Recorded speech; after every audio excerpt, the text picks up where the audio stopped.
Well, this is the class of 2000.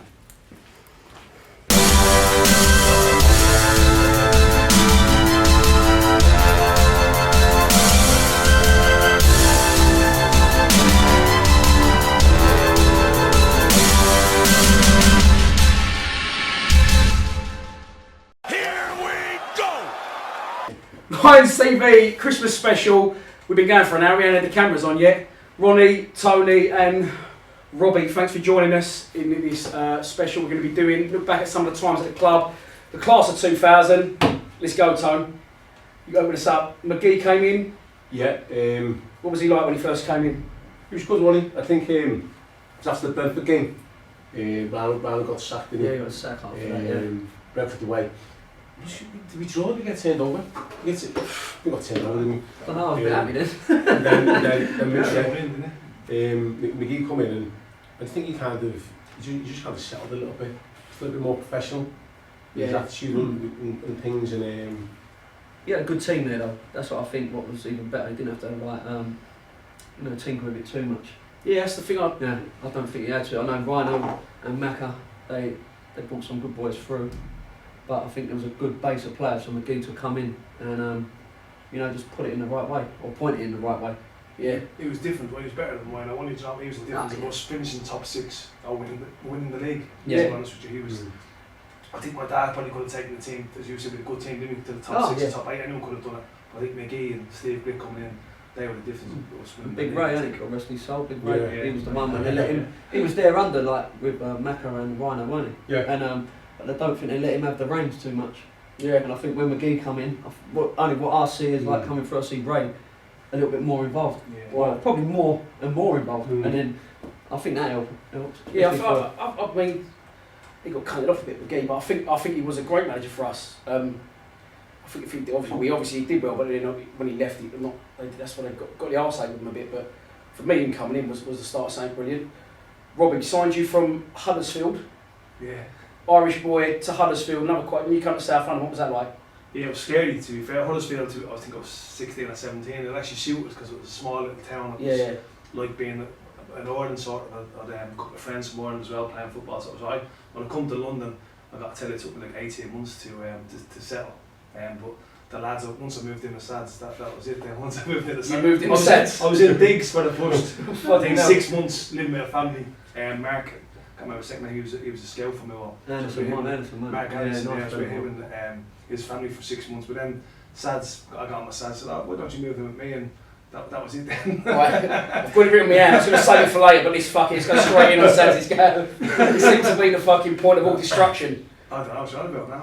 I don't know. You didn't let the cat out of the bag too much. No, I just remember me and Sads, obviously, we used to sleep 14 hours a day. Every day, me and Sads, we got to bed at 10 o'clock, Monday night, Tuesday night, whatever. Get up at 10 o'clock training, come home in the afternoon, back to bed. All you done was sleep. Saturday, game, finish the game, straight to the bell. 16 vodkas, 8 cans of Red Bull, and then that was it. Then you sleep every Saturday, you know what I mean? But it was a great time. So the lads used to come back in there all the time and all that. And what about the one you tasted, Tom? What was he like? The Irish kid. Yeah. You know what I like to know, that was when Salah moved into, he stepped up a level, didn't he? Went to went to Chislehurst, was it? Yeah. It's on the back of the golf course there, wasn't it? Sandridge Park or something? It was just up around there, What it was just like madness and just to a bigger level there. Because he had a swimming pool and all dog shit in it.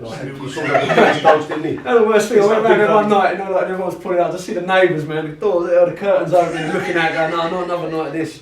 It was just horrible, man. People were banging on the back of the fence and all that, and people like that. But when he was injured, it was tours, because I lived with him when he was injured. So we obviously got drunk on a Saturday and that was okay, do you know what I mean? But then all of a sudden I'm playing every week and he was injured and he knew he was fucked, his hip was wrecked. So he was getting drunk Thursday, Friday, Saturday, Sunday. I'm thinking, Sads, this is not fucking playing tomorrow. I ended up moving out. I had to move out, but that's how he killed me, man. Fucking partying 4 o'clock in the morning, I got a game the next day. So I ended up moving out, and then, as you said, 6 months later, he moved over to Chislehurst. Big snooker room, fucking. Fucking, how much was he on? I don't answer that, but. I don't know if he was a bit. Rory was paying for it from the other house.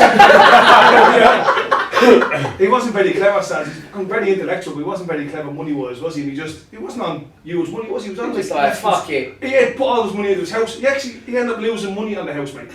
He sold it, he lost fucking money. You reckon? Yeah, but he got it done up. He got the house done up, like put money into it. Yeah, I know, we still wrecked it. Sold it, lost money, moved to Ireland. Because obviously he got lump sum of being for injured. Moved to Ireland, bought a house. I think he paid cash. Sold it 2 years later for half of what he paid for it. I'm like, what the fuck are you doing? He's had 2 houses and he's lost money twice. He's the only man in the world ever to lose money on property. Never mind once, but twice. And I said, just keep it and rent it out. No, I don't like the area. I'm selling it. He just lost fucking 300 grand. They're not the area. You're Irish. Oh, crazy, mate. He's mad, isn't he? But he is actually clever, believe it or not. What's he doing now? What is he doing now? He's on television, does like Irish match. He does the Irish match a day, yeah. And Who said it? Someone sent one of the photos over of him like that. He's lost his nut as well.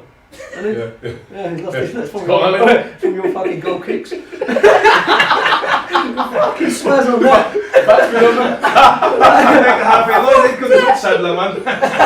Jesus, man. Rod, you come through the ranks, didn't you, at Mill? Yeah, I joined Mill from Fulham in 96, 90, yeah, was it 96, 95, 95, 96 season. Just when McCarthy left our side, we were top of what was the old Division 1 then. And maybe Division 2 would it have been? I don't know, I can't remember back then. And McCarthy went, and then Jimmy Nicol came in. Oh, fuck me. So I went through quite a few stages of different managers, different players. I met some funny people, some good players and bad players. But it was a learning thing really for myself. Coming and seeing different sides of Millwall being top of that league, looking to go to the Premiership and not win a game after, didn't they? After something like madness and what happened then, and the club getting going in administration, seeing players there, when you're just a kid, you're just looking around the place, you think, oh, like, what's going on here? Jason there. Yeah, you know what I mean? Oh, that's when them boys come in, yeah. But you're looking around and you see people looking at their livelihoods, like saying people losing their houses and things like that, thinking, what, I've come down from Scotland, been promised like a certain amount of money, and next thing you know, the club's shutting down. Yeah. And then, lucky enough, old Theo come in. But yeah, it's been different. And then, lucky enough, these boys come and join. What was the first impressions of these two Romans? Well, Tony from Liverpool, you know what I mean? He's doing a little bit better. Believe it or not, I'm a Liverpool fan, Cockney Scouser. Oh yeah? Yeah, well, just the 80s growing up. I'm a Norris Scouser. Yeah, so, yeah, and he's an Evertonian. But, yeah, just thinking, with that, just see the place change. For the wrong reasons, then to the good reasons. And when I left, it was probably going in the right step, but then it's just dipped again. So, I don't know, it was good time. You mentioned Theo there. What was he like, boys? Theo? I thought he was alright. I liked him. He was. I don't know.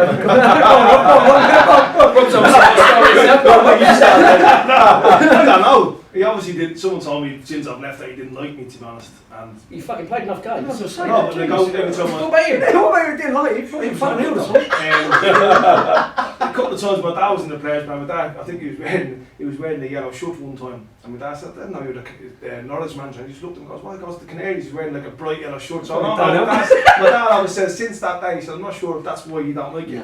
But he was alright, money I suppose. But to me, he never looked after me, and that's not. Never not once, you know what I mean? Anytime I asked for it, it took me 6 months to get it, and even then I didn't get it, do you know what I mean? So I think a couple of players just told me that at the time he didn't want to play me in the FA Cup final because I wasn't signing the contract.